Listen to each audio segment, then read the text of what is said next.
Jesus, the reason for the season. ദൈവത്തിൻ്റെ അതിപരിശുദ്ധ നാമം വാഴ്ത്തപ്പെടുമാറാകട്ടെ. എന്നെ കേട്ടുകൊണ്ടിരിക്കുന്ന പ്രിയ പ്രേക്ഷകരോട് ദൈവനാമത്തിൽ വന്ദനം അറിയിക്കുന്നു. അനുഗ്രഹീതമായ ഒരു ദിവസം കൂടെ ദൈവം നമുക്ക് ദാനമായി നൽകി. കർത്താവിൻ്റെ ജനന സംബന്ധമായി ആഘോഷത്തിമിർപ്പിലേർപ്പെടുന്ന ദിവസങ്ങളാണല്ലോ ഇത്. കർത്താവ് ഒരു വർഷം കൂടെ ദാനമായി നൽകിയത് ഓർത്ത് ദൈവത്തിന് സ്തോത്രം അർപ്പിക്കുകയും ഇന്ന് ഈ ദൈവവചന ശുശ്രൂഷയിലേക്ക് നമുക്ക് പ്രവേശിപ്പാൻ തക്കോണം തമ്പുരാൻ ഇട നൽകിയതിന് ദൈവത്തിന് മുഴുവൻ മഹത്വവും കരയറ്റി നമുക്ക് ഇന്നത്തെ ഈ ചിന്തയിലേക്ക് കടന്നു വരാം. അതിനാധാരമായി യോഹന്നാൻ്റെ ലേഖനം, ഒന്നാമത്തെ ലേഖനം 3-ാം അധ്യായം, അതിൻ്റെ 8-9 വാക്യങ്ങൾ ഞാനിവിടെ വായിക്കാം. പാപം ചെയ്യുന്നവൻ പിശാചിൻ്റെ മകനാകുന്നു. പിശാച് ആദ്യം മുതൽ പാപം ചെയ്യുന്നുവല്ലോ. പിശാചിൻ്റെ പ്രവൃത്തികളെ അഴിപ്പാൻ തന്നെ ദൈവപുത്രൻ പ്രത്യക്ഷനായി. ദൈവത്തിൽ നിന്ന് ജനിച്ചവനാരും പാപം ചെയ്യുന്നില്ല. അവൻ്റെ വിത്ത് അവനിൽ വസിക്കുന്നു. ദൈവത്തിൽ നിന്ന് ജനിച്ചതിനാൽ അവന് പാപം ചെയ്യാൻ കഴിയുകയില്ല. നല്ല വചനത്തിനായി ദൈവത്തെ സ്തോത്രം ചെയ്യുന്നു. യേശുവിൻ്റെ ജനനത്തെ ആഘോഷിക്കുന്ന ലോകം മുഴുവൻ അതിൻ്റെ ആഘോഷ തിമിർപ്പിലേർപ്പെട്ടിരിക്കുന്ന ഒരു മാസമാണ് ഡിസംബർ മാസം. യേശുവിൻ്റെ ജനനം എന്തിനാണെന്ന് പലപ്പോഴും വിസ്മരിച്ചുകൊണ്ടാണ് അതൊരു ആഘോഷ തിമിർപ്പിലേക്ക് പോകുന്നത്. യേശുവിൻ്റെ ജനനത്തെപ്പറ്റി ഈ പുസ്തകം വളരെ ആധികാരികമായി പഠിപ്പിക്കുന്നുണ്ട്. യേശുക്രിസ്തുവിൻ്റെ ജനന സംബന്ധമായി മാനവകുലത്തിന് കിട്ടിയ നന്മ, അതിൻ്റെ ഉപകാരങ്ങൾ, അനുഗ്രഹങ്ങൾ എന്താണെന്ന് ഈ പുസ്തകം പഠിപ്പിക്കുന്നുണ്ട്. പക്ഷേ അതൊന്നും മനസ്സിലാക്കാതെ ജനം എന്തൊക്കെയോ ആഘോഷത്തിമിർപ്പിൽ ഏർപ്പെട്ടിരിക്കുമ്പോൾ ഇന്ന് ഈ വചനത്തിനു വേണ്ടി സമയം മാറ്റിവെച്ചിരിക്കുന്ന ദൈവത്തിൻ്റെ ജനമേ, തിരുവചനം നമ്മളെ പഠിപ്പിക്കുന്നത് യേശു വന്നത് പിശാചിൻ്റെ പ്രവൃത്തികളെ അഴിപ്പാൻ തന്നെയാണ്. ഇവിടെ നമ്മൾ വായിച്ച വചനത്തിൽ പാപം ചെയ്യുന്നവൻ പിശാചിൻ്റെ മകനാകുന്നു. പിശാചിൻ്റെ പ്രവൃത്തികളെ, പിശാച് ആദ്യം മുതൽ പാപം ചെയ്യുന്നുവല്ലോ. പാപം ചെയ്യുന്നവൻ പിശാചിൻ്റെ മകനാകുന്നു. പിശാച് ആദ്യം മുതൽ പാപം ചെയ്യുന്നുവല്ലോ. അപ്പം സാത്താൻ്റെ പരിപാടി പാപം ചെയ്യിപ്പിക്കുക എന്നുള്ളതാണ്. ആരെല്ലാം പാപം ചെയ്യുന്നോ അവരെല്ലാം പിശാചിൻ്റെ മകനാണെന്ന് ഈ ദൈവവചനം നമ്മളെ പഠിപ്പിക്കുന്നു. അപ്പോൾ സ്വാഭാവികമായിട്ടും ഒരു ചിന്ത, അപ്പോൾ ദൈവ പൈതലാരാ? പാപം ചെയ്യുന്നവൻ പിശാചിൻ്റെ മകനാകുന്നു എന്ന് ദൈവവചനം പറയുമ്പോൾ നമ്മുടെ മനസ്സിൽ പെട്ടെന്ന് കയറി വരുന്ന ചിന്ത, പാപം ചെയ്യാത്തവനാണ് ദൈവത്തിൻ്റെ മകൻ. പക്ഷേ ദൈവവചനം ഇങ്ങനെയല്ല നമ്മളെ പഠിപ്പിക്കുന്നത്. ഇതേ യോഹന്നാൻ സുവിശേഷം എഴുതിയപ്പോൾ അതിൻ്റെ 1-ാം അധ്യായം 12-13 വാക്യങ്ങൾ നമുക്ക് സുപരിചിതമാണ്. അവിടെ വ്യക്തതയോടെ എഴുതി വെച്ചു, യേശുവിനെ കൈക്കൊണ്ട് യേശുവിൻ്റെ നാമത്തിൽ വിശ്വസിക്കുന്ന ഏവർക്കും ദൈവം തൻ്റെ മക്കളാകുവാൻ അധികാരം കൊടുത്തു. അവർ ജനിച്ചത് രക്തത്തിൽ നിന്നല്ല, ജഡത്തിൻ്റെ ഇഷ്ടത്താലല്ല, പുരുഷൻ്റെ ഇഷ്ടത്താലല്ല, ദൈവത്തിൽ നിന്നത്രേ ജനിച്ചത്. അപ്പോൾ അവനെ കൈക്കൊള്ളുക, യേശുവിനെ കൈക്കൊള്ളുക, യേശുവിൻ്റെ നാമത്തിൽ വിശ്വസിക്കുക. അപ്പോൾ യേശുവിനെ കൈക്കൊണ്ടിട്ടില്ലാത്ത ആരെങ്കിലും ഇന്ന് ഈ വചനം കേൾക്കുന്നെങ്കിൽ, ഒരു സുവിശേഷകൻ എന്ന നിലയിൽ സുവിശേഷത്തിൻ്റെ ആത്മാവിൽ നിന്നുകൊണ്ട് ഈ ദൈവവചനത്തിൽ ഞാൻ നിങ്ങളോട് പ്രബോധിപ്പിക്കുന്നു, ഉത്സാഹിപ്പിക്കുന്നു. ഈ ഭൂമിയിലേക്കും കിട്ടാവുന്നതിലേക്കും ഏറ്റവും വലിയ നിധിയാണ് യേശു. യേശുവിനെ ജീവിതത്തിലേക്ക് സ്വീകരിക്കുന്നവർ ഭാഗ്യവാന്മാരാണ്. ഇന്ന് ഈ വചനം കേൾക്കുന്ന പ്രിയപ്പെട്ടവരെ, യേശുവിനെ നിങ്ങൾ ജീവിതത്തിലേക്ക് സ്വീകരിക്കുമ്പോൾ നിങ്ങൾക്കൊരു പുതിയ പദവി ലഭിക്കുക. യേശുവിൻ്റെ നാമത്തിൽ വിശ്വസിക്കണമെന്ന് നമ്മളോട് പറയുക. അപ്പോൾ 2 കാര്യം അവിടെ പറയുന്നത്: യേശുവിനെ കൈക്കൊള്ളുക, യേശുവിൻ്റെ നാമത്തിൽ വിശ്വസിക്കുക. രൂപത്തിൽ വിശ്വസിക്കുന്നവർ അനവധി പേരുണ്ട്. പക്ഷേ ദൈവവചനം നമ്മളെ പഠിപ്പിക്കുന്ന നാമത്തിൽ വിശ്വസിക്കണമെന്നാണ്. രൂപം രോഗികളെ സൗഖ്യമാക്കാൻ, രോഗശക്തികളെ പുറത്താക്കാൻ കഴിയില്ല. രൂപത്തിന്, യേശുവിൻ്റെ രൂപമെന്ന് വിചാരിച്ച് അതിനെ വണങ്ങുന്നവർ ആ രൂപം കൊണ്ട് ഭൂതങ്ങളെ പുറത്താക്കാനോ സാത്താൻ്റെ പ്രവൃത്തികളെ അഴിപ്പാനോ കഴിയില്ല. എന്നാൽ യേശുവിൻ്റെ നാമത്തിൻ്റെ മുമ്പാകെ അന്ധകാര ശക്തികൾ വിറയ്ക്കും. യേശുവിൻ്റെ നാമത്തിന് മുമ്പാകെയാണ് സകല മുഴങ്കാലും മടങ്ങുന്നത്. യേശുവിൻ്റെ നാമമാണ് കർത്താവെന്നല്ല വായി ഏറ്റുപറയുന്ന ദിവസം വരുന്നത്. യേശുവിൻ്റെ നാമത്തിന് ശക്തിയുണ്ട്. യേശുവിൻ്റെ നാമം നിൻ്റെ ഏത് പ്രതികൂലത്തെയും തകർത്ത് നിന്നെ രക്ഷിപ്പാൻ ശക്തിയുള്ളതാണ്. അപ്പം രക്ഷയ്ക്കായി ദൈവം നൽകിയിരിക്കുന്ന നാമം യേശുവിൻ്റെ നാമമാണ്.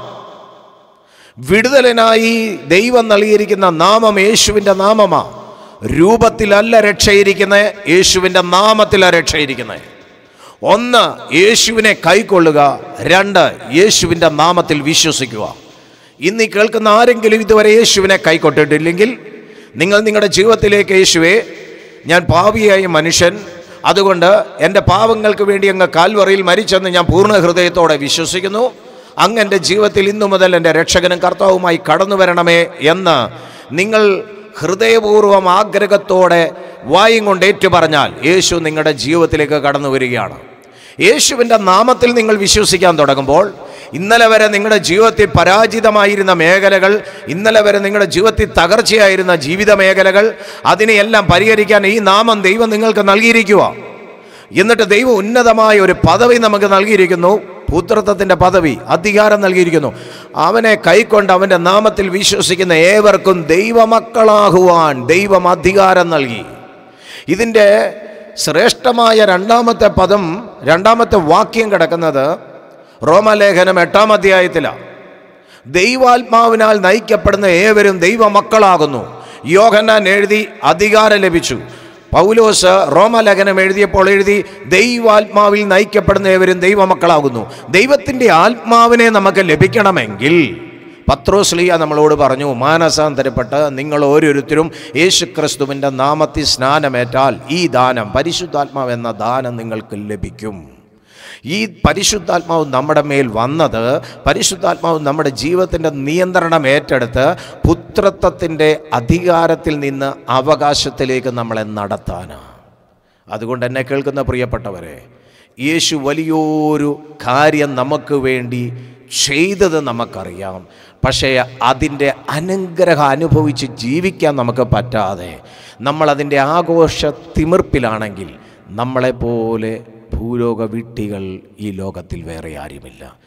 പാപത്തെ വിട്ടുകളഞ്ഞ് പാപത്തിൽ നിന്ന് രക്ഷ നൽകുവാൻ ദൈവം നൽകിയിരിക്കുന്ന ഒരേ ഒരു രക്ഷകൻ യേശുവാണ്.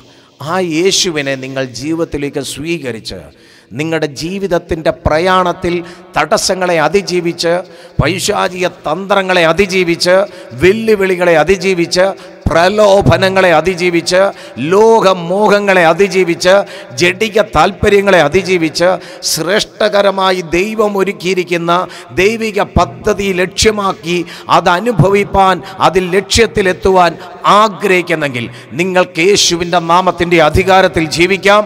അതിനായി പരിശുദ്ധാത്മാവ് നിങ്ങളെ ആ അവകാശത്തിലേക്ക് ചലിപ്പിക്കാൻ ആഗ്രഹിക്കുന്നു. ഈ വചന കേൾവിയിലും കൊണ്ട് നിങ്ങൾ ആ പുത്രത്വത്തിൻ്റെ അധികാരത്തിലും അവകാശത്തിലേക്ക് ചലിക്കുമെങ്കിൽ ഇന്ന് സ്വർഗം സന്തോഷിക്കുന്ന ദിവസമാണ്. ഇവിടെ യോഹന്നാന്റെ ലേഖനത്തിൽ എഴുതി വച്ചിരിക്കുന്നു, പിശാചിൻ്റെ പ്രവർത്തികളെ അഴിപ്പാൻ തന്നെ ദൈവപുത്രൻ പ്രത്യക്ഷനായി. യേശു വന്നത് പിശാചിൻ്റെ പ്രവർത്തികളെ അഴിപ്പാൻ തന്നെയാണ്. പിശാച് ആദ്യം മുതൽ ചെയ്യുന്നത് പാപമാണ്. പാപം ചെയ്യുന്ന പ്രവർത്തികളെ അഴിപ്പാൻ തന്നെയാണ് യേശു ഈ ഭൂമിയിൽ വന്നത്. യേശുവിൻ്റെ ജനനത്തിങ്കൽ യോസഫിനോട് ദൂതൻ പറയുന്ന ദൂത് മത്തായിയുടെ സുവിശേഷം 1-ാം അധ്യായത്തിൽ എഴുതി വച്ചിട്ടുണ്ട്. അവൻ തൻ്റെ ജനത്തിൻ്റെ പാപങ്ങളിൽ നിന്ന് രക്ഷിപ്പാൻ അവൻ വെളിപ്പെട്ടതുകൊണ്ട് അവന് യേശു എന്ന് പേരിടണം. സ്വർഗം ആ പേരിട്ടത്. ആ പേരിൻ്റെ അർത്ഥം തൻ്റെ ജനത്തെ പാപത്തിൽ നിന്ന് രക്ഷിക്കുന്ന രക്ഷകൻ എന്നാണ്. ആകാശത്തിന് കീഴിൽ മാനവകുലത്തിന് സർവത്തെ സൃഷ്ടിച്ച ദൈവം നൽകിയ ഒരേ ഒരു രക്ഷയുടെ നാമമേ ഉള്ളൂ, അത് യേശുവിൻ്റെ നാമമാണ്. അതിന് കാരണം ഈ ഭൂമിയിൽ വന്ന് സകല മാനവകുലത്തിൻ്റെയും പാപങ്ങൾക്ക് പരിഹാരമൊരുക്കിയവന് ഒരുവൻ മാത്രമേ ഉള്ളൂ, അത് യേശു മാത്രമാണ്. ഈ ഭൂമിയിൽ മാനവകുലം ചെയ്ത നാളുകളായി തലമുറയായി നൂറ്റാണ്ടുകളായി ചെയ്തു വന്ന സകല പാപങ്ങൾക്കും പരിഹാരം വരുത്തിയവൻ ഒരേ ഒരുവനേ ഉള്ളൂ, അത് യേശു മാത്രമാണ്. യേശു കാൽവറിയിൽ മരിച്ചത് തനിക്ക് വേണ്ടിയല്ല, ജനത്തിനു വേണ്ടിയാ. യേശു കാൽവറിയിൽ പരമയാഗമായി തീർന്നത് തനിക്ക് വേണ്ടിയല്ല, മാനവകുലത്തിന് വേണ്ടിയാ. മാനവകുലത്തിൻ്റെ പാപത്തെ വഹിച്ച് ആ പാപത്തിന് എന്നേക്കുമായി പരിഹാരം ഒരുക്കിയിടമാണ് യേശുവിൻ്റെ കാൽവറി. അതുകൊണ്ട് യേശു ഈ ഭൂമി വന്നത് പിശാചിൻ്റെ പ്രവർത്തികളെ അഴിപ്പാനാണ്. പിശാച് ഏതെല്ലാം കെട്ടിയാലും അതിനെ അഴിപ്പാൻ യേശു ഈ ഭൂമി വന്നു. യേശുവിൻ്റെ നാമം നമ്മൾ പറയുമ്പോൾ ആ കെട്ടുകളൊക്കെ അഴിയുകയാണ്. നൂറ്റാണ്ടുകളായി കെട്ടിയ കെട്ടുകളെ അഴിപ്പാൻ കാൽവറിയിൽ ജയമെടുത്ത യേശു അതിൻ്റെ അധികാരിയായി അവകാശിയായി മാറിയപ്പോൾ ദൈവം നമ്മളോട് പറയുക, ആ യേശുവിനെ കൈക്കൊണ്ട് യേശുവിൻ്റെ നാമത്തിൽ വിശ്വസിച്ചാൽ നിനക്ക് ദൈവപുത്രൻ്റെ അധികാരത്തിൽ ജീവിക്കാം. ആ അധികാരത്തിൽ ജീവിക്കണമെങ്കിൽ യേശുവിൻ്റെ നാമമാണ് നമുക്ക് വേണ്ടത്. അന്ധകാര ശക്തികളെ കീഴടക്കിയ ഒരേ ഒരു രക്ഷകനേ ഉള്ളൂ, അത് യേശുവാ. കാൽവറിയിൽ അവൻ പാപത്തിന് പരിഹാരം എന്നേക്കുമായി ഒരുക്കി. അവൻ നമ്മുടെ അതിക്രമങ്ങൾക്ക് വേണ്ടി പരിഹാരമൊരുക്കി, നമ്മുടെ ലംഘനങ്ങൾക്ക് വേണ്ടി പരിഹാരമൊരുക്കി, നമ്മുടെ എല്ലാ അകൃത്യങ്ങൾക്ക് വേണ്ടി പരിഹാരമൊരുക്കി, നമ്മുടെ സമാധാനക്കേടിന് വേണ്ടി അവൻ പരിഹാരമൊരുക്കി, നമ്മുടെ രോഗങ്ങൾക്ക് വേണ്ടി അവൻ പരിഹാരമൊരുക്കി. നമ്മുടെ ജീവിതത്തിൽ പൈശാചിക മണ്ഡലങ്ങൾക്ക് അവകാശം പറയാൻ നിൽക്കുന്ന സകല മേഖലകൾക്കും യേശു പരിഹാരമൊരുക്കി. ഈ യേശുവിനെ കൈക്കൊണ്ട് അവൻ്റെ നാമം ഏറ്റെടുത്ത് ആ നാമത്തിൽ ജീവിക്കാൻ തുടങ്ങി. ആ നാമം ഉച്ചരിച്ചു തുടങ്ങുമ്പോൾ പിശാചിൻ്റെ സകല പ്രവൃത്തികളും അഴിച്ചവൻ്റെ നാമത്തിൻ്റെ അധികാരം നമുക്ക് അനുഭവിക്കാൻ പറ്റും. ആ രക്ഷാനുഭവത്തിൽ ജീവിക്കാൻ പറ്റും. അതുകൊണ്ട് എന്നെ കേൾക്കുന്ന പ്രിയപ്പെട്ടവരെ, ഈ അനുഗ്രഹീത മാസത്തിൽ, യേശുവിൻ്റെ ജനനം ആഘോഷിക്കുന്ന ഈ മാസത്തിൽ ലോകമെമ്പാടും അത് ആഘോഷ തിമിർപ്പിലായിരിക്കുമ്പോൾ എന്നെ കേൾക്കുന്ന പ്രിയപ്പെട്ടവരെ, ആഘോഷ തിമിർപ്പ് വേണ്ടെന്നല്ല, പക്ഷെ അതിൻ്റെ നടുവിലും പാപത്തെ ജയിച്ച് നീതിക്കകത്ത് സ്വർഗത്തിലേക്ക് എത്തിച്ചേരുന്ന ലക്ഷ്യപ്രാപ്തിയിലെത്തുവാൻ ഇട നൽകുന്ന ആ അനുഗ്രഹീത ജീവിതത്തിന് വേണ്ടി നമ്മൾ തയ്യാറാകുന്നില്ലെങ്കിൽ യേശുവിൻ്റെ ജനനം കൊണ്ട് നമുക്ക് കാര്യമില്ല. ഇപ്പോഴും സകല മനുഷ്യരോടും ചോദിച്ചാൽ നിങ്ങൾ പാപിയാണെന്ന് ചോദിച്ചാൽ അതേ പാപിയാണെന്ന് പറയും. കാൽവറിയിൽ ഒരുക്കിയത് പാപത്തിൻ്റെ രക്ഷയാ. യേശുവിൻ്റെ പരമയാഗം സകല മാനവകുലത്തിൻ്റെ പാപത്തിൽ നിന്ന് വിടുവിക്കുവാനാ. അതുകൊണ്ട് യേശു പാപത്തെ പരിഹരിച്ചു. അത് വിശ്വസിച്ചാൽ നീതിയിലേക്ക് കയറാം. അപ്പോൾ നമ്മൾ ചോദിക്കുന്ന സ്വാഭാവികമായ ഒരു ചോദ്യമുണ്ട്, പാപമില്ലയോ എന്ന്. യെസ്, പാപം നമ്മളിലുണ്ട്. പാപത്തിൻ്റെ സ്വഭാവമാണ് നമ്മളിലുള്ളത്. അതിനാ പരിശുദ്ധാത്മാവ് വന്നത്. അതുകൊണ്ട് അവകാശത്തിലേക്ക് ചലിപ്പിക്കുമെന്ന് പറഞ്ഞത്. പരിശുദ്ധാത്മാവ് വന്ന് പാപ സ്വഭാവത്തെ മാറ്റി ദിവ്യ സ്വഭാവത്തിന് ഉടമസ്ഥന്മാരാക്കി നമ്മളെ മാറ്റി അനുഗ്രഹീതമായി ദൈവം നമുക്ക് വേണ്ടി സ്വപ്നം കണ്ട ലക്ഷ്യത്തിൽ നമ്മളെ എത്തിക്കാൻ പരിശുദ്ധാത്മാവിന് കഴിയും. അതുകൊണ്ട് ഈ പ്രിയപ്പെട്ട വചനം നിങ്ങൾ സ്വീകരിക്കാൻ തയ്യാറായാൽ നിങ്ങൾക്കൊരു പുതിയ പദവി ലഭിക്കുവാണ്. ദൈവത്തിൽ നിന്ന് ജനിക്കുന്ന ദൈവിക പുത്രത്വത്തിൻ്റെ പദവി. ദൈവത്തിൽ നിന്ന് ജനിച്ചാൽ പാപം ചെയ്യാനല്ല തോന്നുന്നത്, പാപം ചെയ്യാൻ കഴിയില്ലെന്നാണ് ഇതിൻ്റെ അകത്ത് എഴുതിയിട്ട്. കാരണം അവൻ്റെ വിത്ത് വചനമകത്ത് വസിക്കുന്നത് കൊണ്ട് പാപം ചെയ്യാൻ കഴിയാത്ത അനുഗ്രഹീതമായ ഒരു ജീവിതം നമുക്ക് ജീവിക്കാൻ പറ്റും. പൈശാചിക മണ്ഡലങ്ങളെ വെല്ലുവിളിച്ചുകൊണ്ട്, ഈ ലോകമോഹങ്ങളെ അതിജീവിച്ചുകൊണ്ട് നമുക്ക് അനുഗ്രഹീതമായ ഒരു ജീവിതം നയിക്കാൻ ദൈവം നമ്മളെ പുത്രത്വത്തിൻ്റെ അധികാരത്തിലേക്ക് നമ്മളെ വിളിക്കുന്നു. അതുകൊണ്ട് ഈ ഡിസംബർ മാസം നമ്മൾ ഈ പുതിയ അധികാരത്തിലേക്ക് കയറാൻ ഈ വചനം കൊണ്ട് നമ്മളെ ഇടയാക്കട്ടെ. ഈ ദൈവവചന ശുശ്രൂഷ നമുക്കതിന് കാരണഭൂതമാകട്ടെ. ഒരു നിമിഷം നമുക്ക് കണ്ണുകൾ അടയ്ക്കാം. നമുക്ക് ദൈവകരങ്ങളിലേക്ക് നമ്മളെ തന്നെ താഴ്ത്താം. പരിശുദ്ധ ദൈവമേ, ക്രിസ്തുയേശുവിൻ്റെ നാമത്തിൽ അങ്ങയുടെ ആത്മാവിൽ ജീവൻ്റെ വചനം ഞങ്ങൾക്ക് പങ്കിട്ട് തന്നതിനായി സ്തോത്രം. ഈ ഒരു ഷോർട്ട് മെസ്സേജ് കേൾക്കുന്ന സകലവരും യേശുവുമായി ഒരു ആഴമേറിയ ബന്ധത്തിൽ വന്ന് അനുഗ്രഹീതമായ ഒരു ആത്മീയ ജീവിതം നയിച്ച് ലക്ഷ്യപ്രാപ്തിയിലെത്തുവാൻ, സ്വർഗം ഞങ്ങൾക്കായി ഒരുക്കി വച്ചിരിക്കുന്ന ആ ലക്ഷ്യത്തിലെത്തുവാൻ ഇടം നൽകേണ്ടതിന് അങ്ങയുടെ കരങ്ങളിലേക്ക് ഏൽപ്പിക്കുന്നു. ഈ വചനം ഇവരിൽ 100 മേനിയായി മാറട്ടെ. ഈ കേൾവിക്കാരെ മുഴുവൻ എന്നിൽ വ്യാപരിക്കുന്ന ആത്മാവിൻ്റെ അഭിഷേകത്തിലും അധികാരത്തിൽ നിന്നുകൊണ്ട് ഞാൻ പിതാവിൻ്റെയും പുത്രൻ്റെയും പരിശുദ്ധാത്മാവിൻ്റെയും നാമത്തിൽ അനുഗ്രഹിക്കുന്നു. ഇവർ അനുഗ്രഹിക്കപ്പെട്ടവരായി തീരട്ടെ. കർത്താവ് അത് ചെയ്തതിന് നന്ദി. സകല മഹത്വം യേശുവിൻ നാമത്തിൽ തന്നെ. ഈ വചനത്താൽ ദൈവം നമ്മേവരെയും അനുഗ്രഹിക്കുമാറാകട്ടെ.